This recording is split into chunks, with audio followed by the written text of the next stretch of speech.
Portanto, tomai toda a armadura de Deus, para que possais resistir no dia mau e, havendo feito tudo, ficar firmes. Efésios 6:13. Satanás fala à tua mente e faz com que você se torne frequente na comparação de si mesmo e de seus hábitos com aqueles que têm fama de erros maiores ou que você possa dizer serem piores do que você. Com este artifício, o diabo atraiu o fariseu orgulhoso para se gloriar e se bendizer em uma condição em que ele estava amaldiçoado. Deus, eu te agradeço por não ser como os outros homens, ímpios, injustos, adúlteros, ou mesmo como este coletor de impostos. Lucas 18:11. Ora, diz Satanás, de vez em quando você é um pouco lascivo, mas tal e tal pessoa se contaminam e sujam diariamente pela imoralidade e imundície reais muito mais do que você. Satanás diz, vocês enganam e se aproveitam do seu próximo de maneira egoísta em coisas que são apenas brinquedos e ninharias. Mas tal e tal pessoa, não, elas enganam e se aproveitam de outros nas coisas de maior interesse, até mesmo para sua ruína e perdição. Você apenas senta, conversa na roda dos escarnecedores, mas tal e tal pessoa se senta e bebe e fica bêbado com os bêbados. Você tem apenas um pouco de orgulho no coração e nos seus hábitos, na aparência e nas palavras, mas está muito longe de ser o padrão do mal, do orgulho no mundo.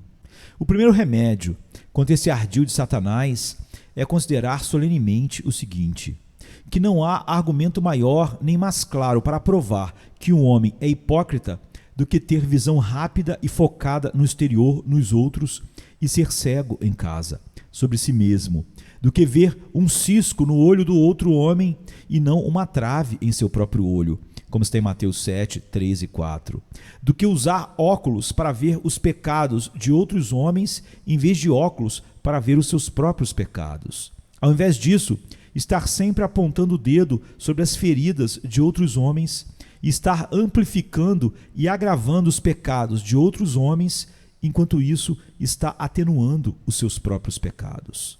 A história mitológica fala de uma espécie de bruxa que, agitando-se no exterior com encantos, aumentava o alcance dos seus olhos, mas voltando para casa, ela os encaixava em uma visão normal de novo.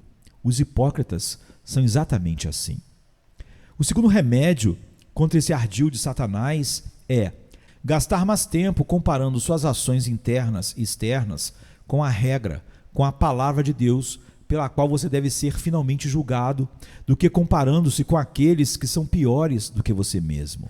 Aquele homem que, comparando-se com os outros, que são piores do que ele, pode parecer para si mesmo e para os outros um anjo, quando se comparar com a palavra de Deus, pode se ver como um demônio, sim, um verdadeiro demônio. Não escolhi 12, disse Jesus, e um de vocês é um demônio. João 6,70. Esses homens são como ele, como o diabo, como se tivessem sido cuspidos de sua boca.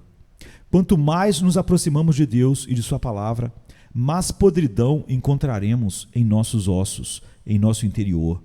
Quanto mais o homem olha para o sol, menos ele vê quando olha para outro lugar, para baixo novamente. Disse do basilisco que, se olhar no espelho, ele morre. O mesmo acontecerá com o pecado e um pecador no sentido espiritual, quando a alma olhar para a palavra, que é o espelho de Deus. Satanás é chamado de o Deus deste mundo, em 2 Coríntios 4:4.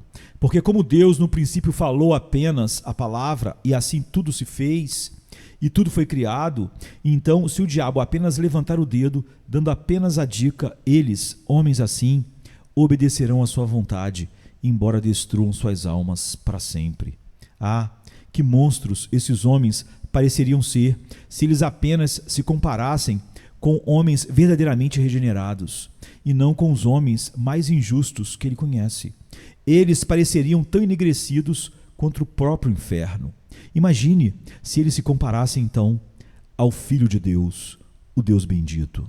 O terceiro remédio contra este ardil de Satanás é seriamente considerar que, embora seus pecados não sejam tão grandes quanto os dos outros, ainda assim arrependimento sólido do seu lado e o perdão da misericórdia do lado de Deus, você será tão certamente condenado como os outros. embora não igualmente atormentado com os outros. Embora o inferno não seja tão quente, entre aspas, para você como para os outros, o horror será proporcional, pois Deus é justo. Você deve ir para o inferno com a mesma certeza que os outros, a menos que a gloriosa graça de Deus brilhe sobre você na face de Cristo. Deus ajustará as punições dos homens aos seus pecados. Os maiores pecados serão acompanhados das maiores punições, e os pecados menores com menores punições. Como no céu, um é mais glorioso do que o outro em percepções da glória de Deus. No inferno, um será mais miserável do que o outro, conforme sua consciência o acusa, como diz Agostinho. Ai, que pobre consolo será para você quando vier a morrer, ao considerar que você não será igualmente atormentado com os outros, mas deve ser excluído para sempre da gloriosa presença de Deus, Cristo, anjos e santos, e daquelas coisas boas da vida eterna, que são tantas que excedem um número imaginável, tão grandes que excedem a toda medida, tão preciosas que excedem a estimativa da nossa imaginação. Certo é que as lágrimas do inferno eternamente não são suficientes para lamentar a perda do céu.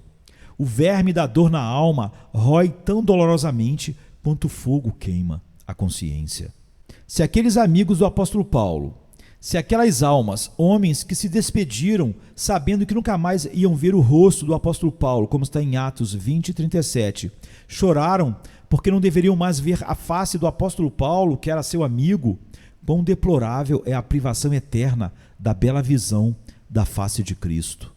A porta da bem-aventurança, a porta da esperança, a porta da misericórdia, a porta da glória, a porta da consolação e a porta da salvação estará fechada para sempre na face deles, como está em Mateus 25:10. Mas isso não é tudo. Você não será apenas excluído do céu, mas encerrado no inferno para sempre. Não apenas excluído da presença de Deus e dos anjos, mas fechado com demônios e espíritos condenados para sempre. Não apenas fechado para os prazeres doces, incompreensíveis, inexprimíveis e eternos que estão à direita de Deus, mas fechado para sempre sob os tormentos que são incessantes, sem remédio e sem fim. Ah, almas, não seria 10.000 vezes melhor para vocês romper com seus pecados pelo arrependimento verdadeiro do que continuar em seus pecados até sentir a verdade do que agora você ouve? Foi uma boa frase de Crisóstomo falando do inferno. Não procuremos descobrir onde ele está, mas como escaparemos dele. Deus é muito misericordioso. Ah, que se arrependam e voltem, para que suas almas vivam para sempre. Lembre-se disso. Doloroso é o tormento dos condenados pela amargura dos castigos, mas mais doloroso pela eternidade dos castigos. Ser atormentado sem fim, isso é o que vai além dos limites de todo desespero. Ah, como os pensamentos sobre isso fazem os condenados rugirem, rangerem os dentes e clamarem por desespero de coração e arrancarem seus cabelos e se enfurecerem pela loucura, porque eles moram em queimaduras eternas, entre aspas, na alma, na consciência, para sempre.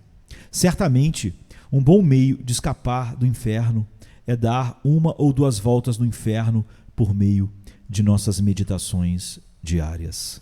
Portanto, tomai toda a armadura de Deus para que possais resistir no dia mau e, havendo feito tudo, ficar firmes.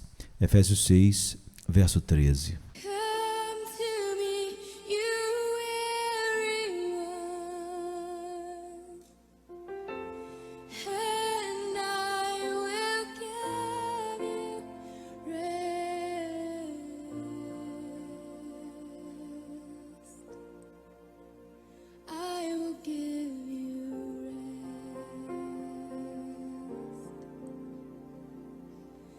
Come to me, you